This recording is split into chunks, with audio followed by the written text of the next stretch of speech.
That well-trodden path, go to school, get the grades, land the secure job, it's practically ingrained in us, isn't it? Totally. It's the standard playbook we're all given. But what if that map leads to a place you don't actually want to go?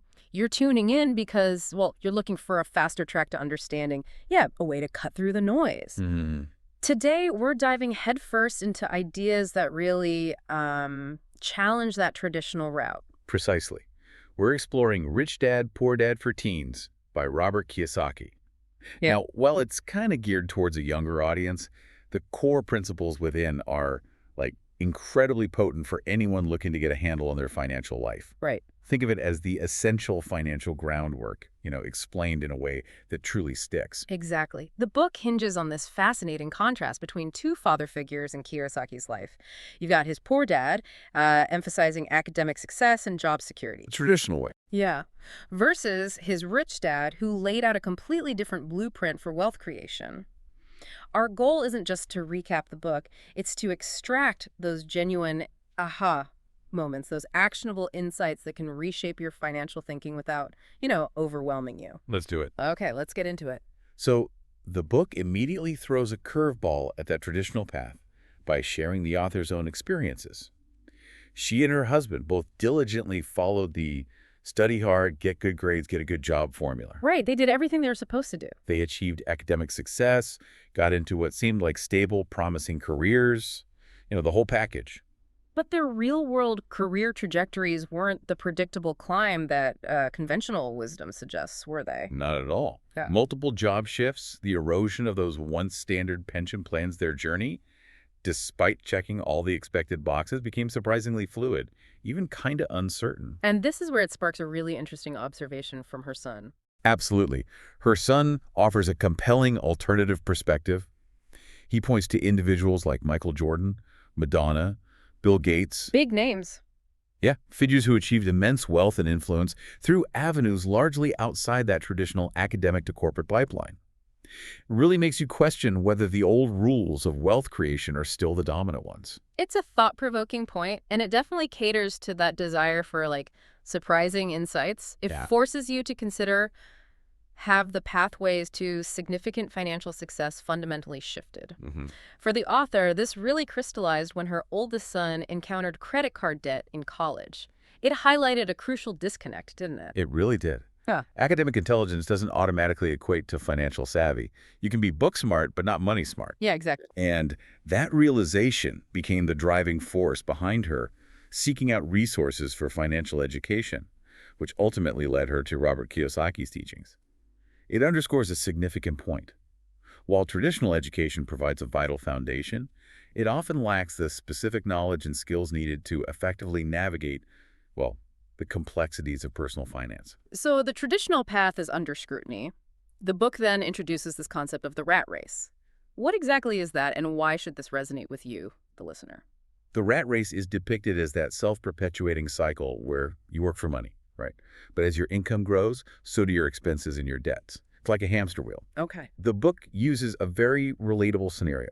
Yeah. A happy couple buys a house, maybe a car, starts a family. Suddenly, their financial obligations surge. Life gets more expensive. Exactly. They work harder, seek promotions, maybe even take on extra jobs, yet they often feel like they're just treading water. This feeling of being stuck isn't just anecdotal, by the way. Studies on wage stagnation and the rising cost of living unfortunately validate this experience for many. It makes it very real. Making the rich dad philosophies maybe even more relevant today. It's that frustrating feeling of running faster but staying in the same place financially. You get a raise, but then taxes creep up, the cost of living increases. It's like an invisible force holding you back. Totally. And the book posits that mastering accounting and investing are presented as key strategies to potentially break free from this cycle. Precisely. And the author, she was a CPA, right? So she had that background. But she was surprised by how engaging Kiyosaki made these subjects, which, let's face it, are often perceived as dry and intimidating. Yeah, accounting and investing don't usually scream fun. Right. But he achieved this through educational tools like a game, actually, that helped individuals visualize the interplay between their income and expenses and understand the roles of assets and liabilities. Made it practical. And she even recounts her own experience using these tools, quickly grasping how to escape the rat race within that simulated environment while others kind of struggled with those fundamental financial concepts. Mhm. It's one of those light bulb moments. Yeah. It really underscores the power of understanding these principles in a practical way, not just theoretically. Okay, so we've identified the problem, the rat race. Now let's explore the contrasting philosophies that the Rich Dad offers as a potential way out of this cycle. This is really the heart of the book. It centers around this core idea of two contrasting father figures and their fundamentally different mindsets when it comes to money. The two dads. Yeah. The poor dad represents that conventional, security-focused approach, the one most of us hear, while the rich dad embodies a more entrepreneurial, wealth-building perspective. And the book provides some really clear, almost memorable examples of these differing viewpoints. Could you share a few of those key contrasts? Absolutely. One of the most impactful is the whole "I can't afford it" versus "how can I afford it" Oh, mentality. yeah, that's a big one. The rich dad emphasized that simply saying "I can't afford it" essentially shuts down your brain, your problem-solving abilities, whereas asking "how can I afford it" compels you to think creatively and seek solutions. Opens up possibilities. Exactly. Another key difference lies in their views on taxes. The poor dad generally believed the wealthy should pay more taxes. Kind of the Robin Hood idea. Right.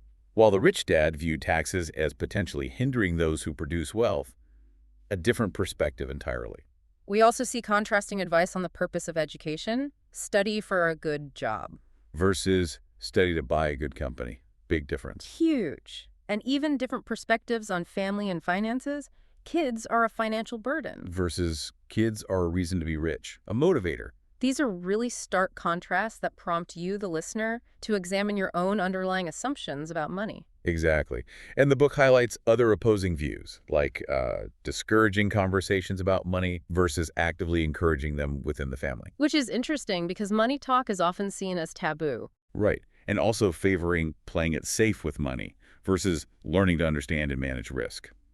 What's insightful here is the author's recollection of how these contrasting beliefs and actions witnessed during her childhood directly shaped the financial realities of these two father figures. It really underscores how your mindset and your deeply held beliefs about money can have a tangible and significant impact on your financial outcomes. It's not just about the numbers. Not at all. It starts with the thinking. Now, before the rich dad begins to impart formal lessons, the book shares an early, somewhat humorous attempt by the young author and his friend Mike to make some money.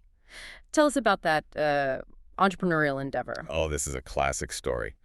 The young author and Mike, trying to put the poor dad's advice to learn to make money into action, devised this plan to melt down the lead from old toothpaste tubes. Toothpaste tubes, seriously? Yeah, the old lead ones, and cast their own lead nickels. They even set up a makeshift production line in the driveway. I can just picture the scene, the backyard operation, the bubbling lead. It sounds like something straight out of a, classic childhood adventure. But Oh is right. Reality soon intervenes. When the author's father discovers their operation, he has the delicate task of explaining the concept of, well, counterfeiting. yeah, that's probably not legal. Definitely not. Their dreams of instant wealth are quickly deflated. However, what's significant is the underlying lesson that emerges from this youthful ambition, even in failure. Right. Despite the setback, the poor dad encourages them to keep going, don't quit, which is good advice. It is. And then comes a really pivotal moment where the author directly asks his dad, "Dad, why aren't you rich?" Bold question for a kid. Totally. Yeah. And his dad's honest response that as a school teacher, being rich wasn't really his focus, and he didn't actually know how to make money in that specific way, sets the stage for seeking guidance from a different source. Mike's dad, the future rich dad. And it's quite telling that the poor dad, despite his own financial limitations, recognizes this and directs his son towards someone he perceives as having financial acumen. Yeah, he points him towards Mike's dad. It highlights the importance of seeking knowledge from individuals who possess the very experience you're seeking. Don't ask a barber how to bake bread right. Good point. This leads to the author's initial and perhaps less than glamorous experience working for the rich dad. Yes, the now legendary 10 cents an hour dusting cans at Mrs. Martin's store. 10 cents. Wow. For a 9-year-old, that probably felt like an eternity for very little reward. And predictably, by the 4th week, the author is ready to call it quits. I don't blame him. It's monotonous, the pay is negligible, and he hasn't even seen Mike's dad since that initial Saturday. This sets the perfect stage for the very first core lesson. Okay, lesson 1. Exactly. The author is understandably frustrated, feeling underpaid, exploited even, and ready to give up. But this is precisely the moment the rich dad chooses to impart his foundational lesson. Hmm. The poor and the middle class work for money. The rich have money work for them. That's a fundamental shift. A complete paradigm shift from the go-get-a-job mentality the author had been raised with. And the rich dad's reaction to the author's anger about the low pay is really insightful, isn't it? It is. He explains that that very anger, that strong emotion, that passion, is actually a crucial ingredient for learning. He contrasts this with fear. Fear. Yeah, fear, which he argues is the primary motivation behind most people accepting low-paying jobs out of perceived necessity. Fear of not paying bills, fear of being fired. Okay, I see. And what's particularly thought-provoking here is the rich dad's perspective on exploitation. He suggests that individuals often unknowingly exploit themselves due to their underlying fear of financial insecurity. Rather than just blaming the employer. Exactly. Yeah. Rather than solely blaming employers for offering low wages. It's a challenging idea that prompts a deeper look at personal responsibility in your financial situation. And he makes a crucial distinction. Simply earning a higher income doesn't inherently solve fundamental financial problems if you lack financial literacy and continue to operate under the principle of working for money. Precisely. We see this illustrated by the poor dad, who, despite earning a respectable salary as an educator, still faced ongoing financial struggles. Right. Because the pattern was the same. Right. That's right. The rich dad emphasizes that traditional schooling is excellent for learning how to be a good employee, maybe a specialist. But if your goal is to have money work for you, that requires a different kind of education, one focused on financial intelligence. The different skill set. Totally. Hmm. He highlights fear and greed as the two dominant emotions that fuel that rat race.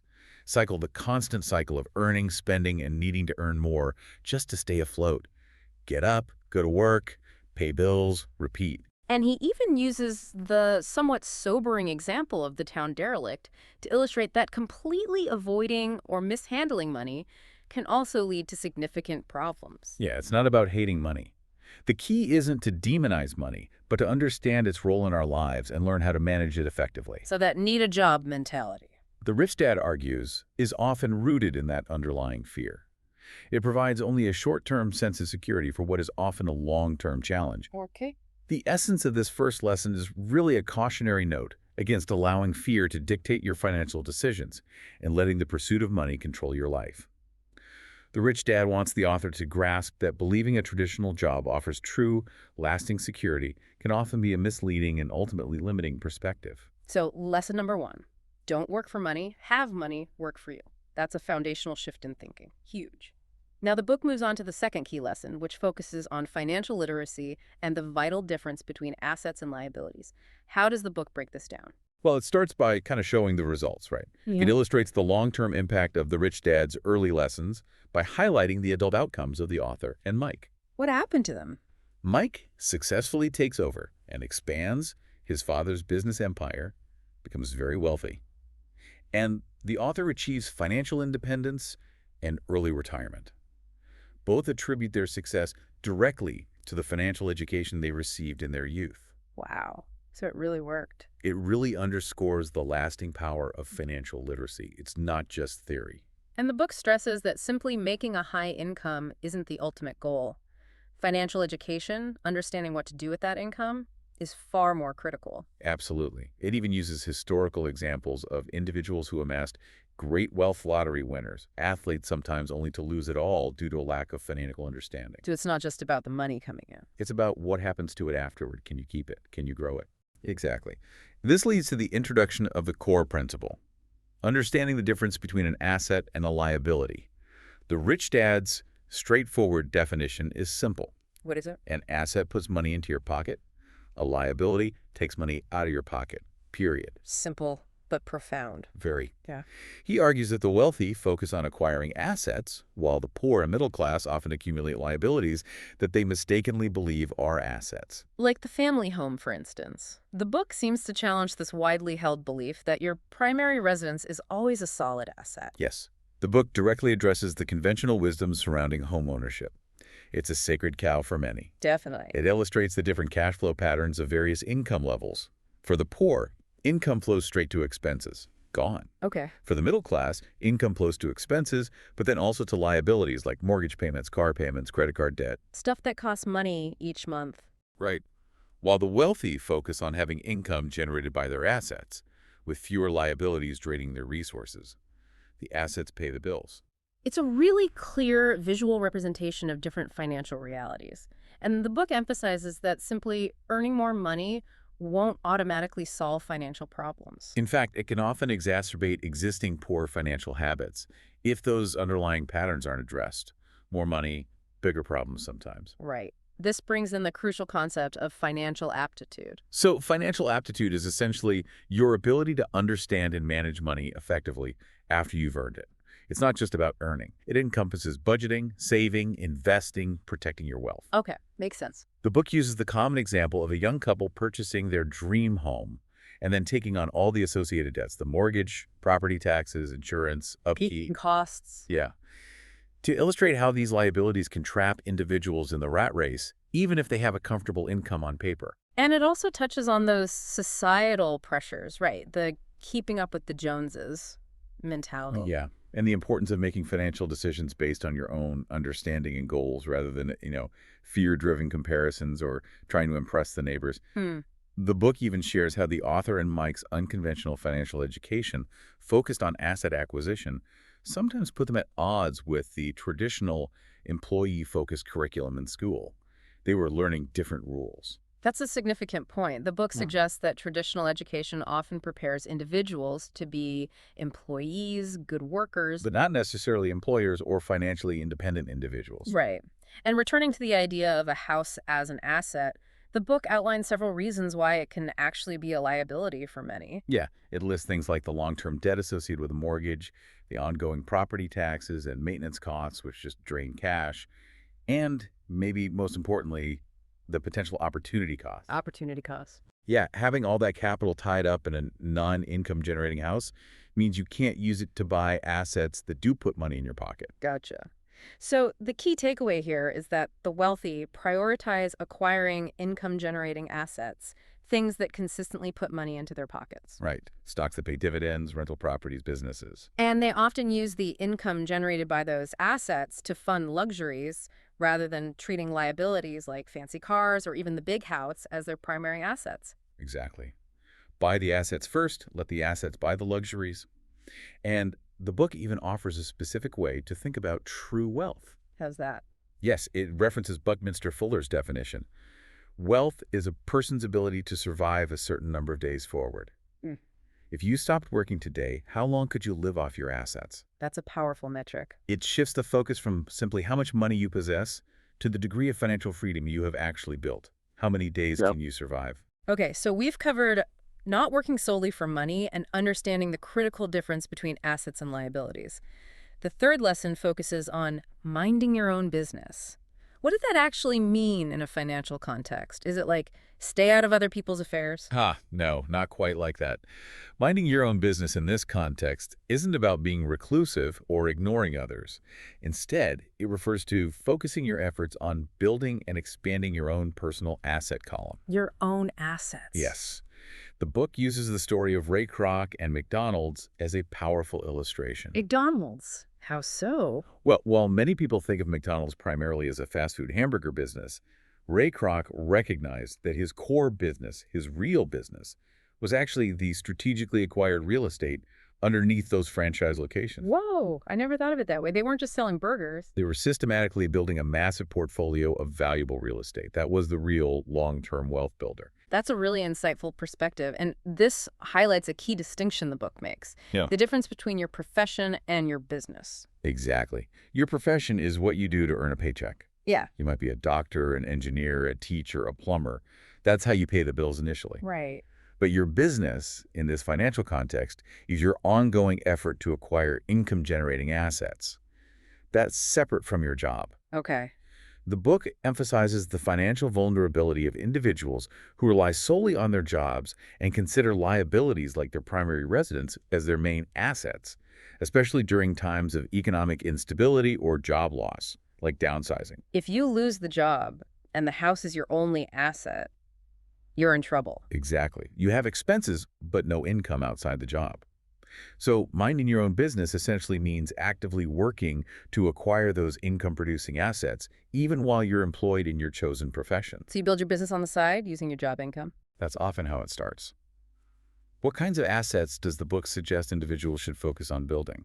Well, it provides examples like businesses that can operate without your constant presence. Passive income type stuff? Yeah, ideally.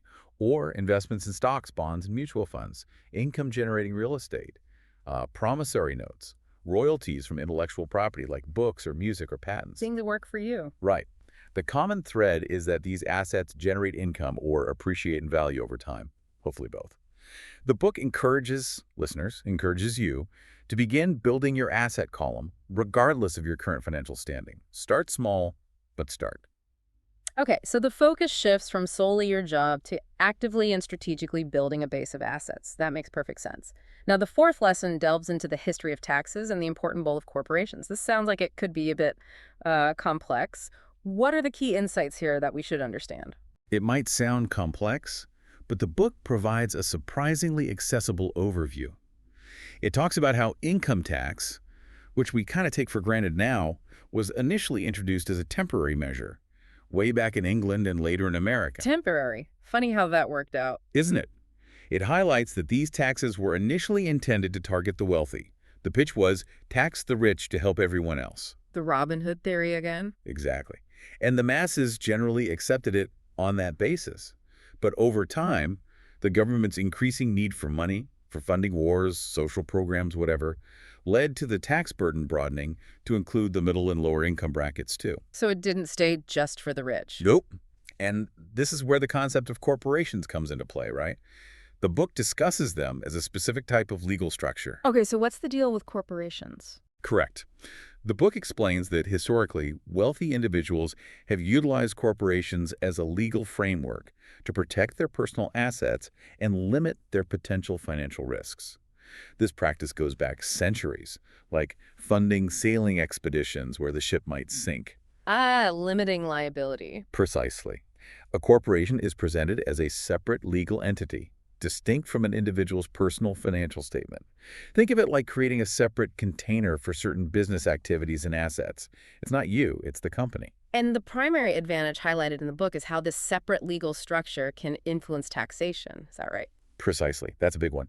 The book explains how the wealthy, by operating through corporations, could legally minimize their tax obligations. The rules are just different for corporations compared to individuals. Oh, so? Well, certain legitimate business expenses, for instance, can potentially be paid using pre-tax dollars within the corporate structure. An individual earns, gets taxed, then spends. A corporation can sometimes earn, spend on business expenses, and then get taxed on the profit. That sounds like a significant advantage. It can be. And it's important to understand that a corporation in this context isn't necessarily a large physical building with a logo. It's essentially a legal document, a file folder in a lawyer's office that establishes a distinct financial entity. So it's about understanding the financial and legal landscape and operating within those rules strategically. The book touches on this ongoing dynamic regarding taxes between different economic groups. That's right. The book suggests that the ongoing discussions and debates surrounding taxation, who pays what, what's fair, will likely continue forever. It's a constant push and pull. And those who lack financial understanding are often at a disadvantage in this game. Because they don't know the rules. Exactly. It mentions legitimate tax-saving strategies available through things like corporations or specific investment vehicles, like the 1031 exchange in real estate, which allows deferring capital gains tax. Stuff the average person might not know about. Often, yeah. The core message is that the wealthy don't necessarily earn significantly more gross income in all cases, but they often possess a greater understanding of and strategically utilize financial and legal structures like corporations to their advantage. They play the game differently because they know the rules better. Financial intelligence. So it's about financial intelligence providing a potential advantage within the existing system. Knowledge is power, quite literally here. Now, the fifth lesson carries a really intriguing title, The Rich Invent Money. What's the meaning behind that statement? It sounds kind of magical. It does sound a bit out there, doesn't it? Yeah. But this lesson challenges the conventional notion that money is just this static, limited resource that you have to go out and get.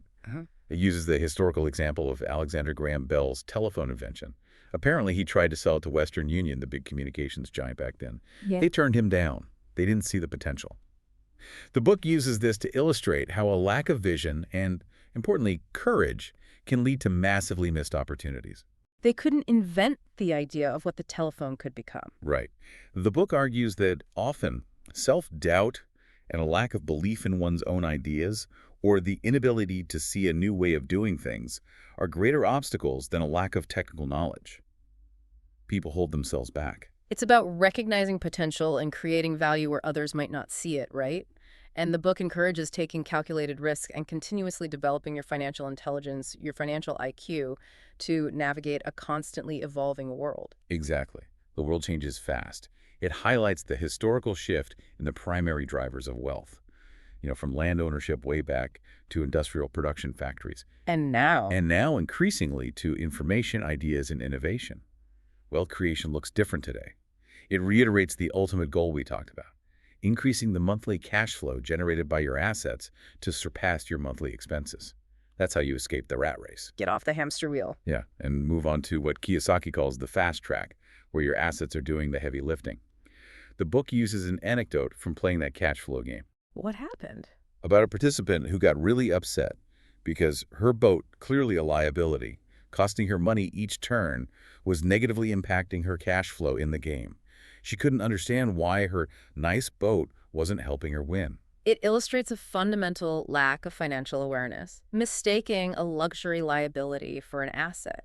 Totally. And it Mhm. emphasizes the crucial role of understanding your financial statements, the income statement and the balance sheet. They're not just for accountants. They tell the story of your financial life. You need to be able to read that story. It even shares a poignant story about a divorced woman realizing that her lack of financial awareness had left her in a really vulnerable position after the split. Yeah, because she hadn't been involved in the finances. This leads to the concept of often needing to develop just one more skill, like, say, sales and marketing for someone who's a great writer but can't sell their book. Ah, the missing piece. Right.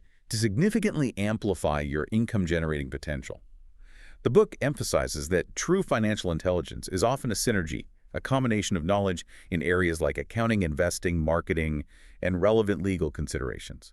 You need a mix. It contrasts the poor dad's emphasis on deep specialization, become the best at one thing, with the rich dad's advice to know a little about a lot and gain practical experience in various aspects of business. Be a generalist in business. That's a key difference. It's a call for a more holistic understanding of how businesses and money function. And it also touches on the changing landscape of retirement planning. Like pensions disappearing. Exactly. The decline of traditional pensions and the rise of more self-directed but potentially riskier options like 401ks. This just underscores the growing need for personal financial responsibility. You can't rely on the company or government like maybe previous generations could. So the advice to work to learn rather than solely work to earn seems particularly relevant in today's rapidly evolving job market. Absolutely. Don't just take a job for the paycheck. Consider what skills you can gain, especially early in your career. Specialization alone might not provide security anymore. What kind of skills are important? The book lists key management skills: managing cash flow, understanding systems, managing people alongside specialized skills like sales, marketing, and a solid understanding of different investment vehicles as crucial for long-term success. And it also stresses the importance of overcoming the fear of rejection, doesn't it? Oh, yeah. Especially in areas like sales and effective communication. If you can't communicate your idea or sell your product, doesn't matter how good it is. True. And it contrasts the poor dad's sort of receive then give mentality with the rich dad's philosophy of giving first. Give and you shall receive. Provide value first. It sounds like this lesson is about taking initiative, being resourceful, continuously expanding your knowledge and skills, and having a proactive mindset towards creating financial opportunities, not just waiting for them. That's a great summary of it. And the book concludes this section with the author viewing herself as both a capitalist and a socially responsible teacher, believing that the traditional education system bears a significant responsibility for the existing wealth gap by not teaching this stuff. Interesting perspective. Now, the final lesson we'll focus on today addresses a universal human experience: the fear of losing money. Everyone feels that, right? Yes. Lesson number 6 directly tackles the importance of learning and overcoming fear of losing. And you're right, the book acknowledges that the fear of losing money is a common human emotion. It's natural. It's shared by both the wealthy and those with less financial security. So what's the difference then? Well, the crucial difference often lies in how individuals confront and manage that fear, as well as how they respond to financial setbacks or failures. Do you let it paralyze you, or do you learn from it? It shares an example of a neighbor who diligently saves in a 401k, illustrating that a more conservative, risk-averse approach can still lead to a degree of financial security. Right. If started early and consistently followed with a well-thought-out plan, seeking trusted advice, it shows there isn't only one path. But then it contrasts this with a more assertive Texas attitude towards financial risk. What's that about? Yeah, the go big or go broke kind of mentality. Or, maybe better put, the idea that a deep-seated fear of losing can paralyze individuals and prevent them from even attempting to pursue wealth-building opportunities. They're too scared to even start. Playing it too safe. Maybe. It quotes the football legend Fran Tarkenton. Winning means being unafraid to lose. It emphasizes the idea that significant financial success often follows a series of setbacks and learning experiences. Like learning to ride a bike. Exactly. You fall off, you get back on. Or a golfer losing many balls in practice before they get good. Failure is part of the process, not the end of the road. And it underscores that this fear of potential loss can be so powerful that it prevents many people from taking those initial steps necessary to even begin building wealth. They stay in the safe job. Right. Remember the Alamo anecdote is used to illustrate a resilient attitude towards failure.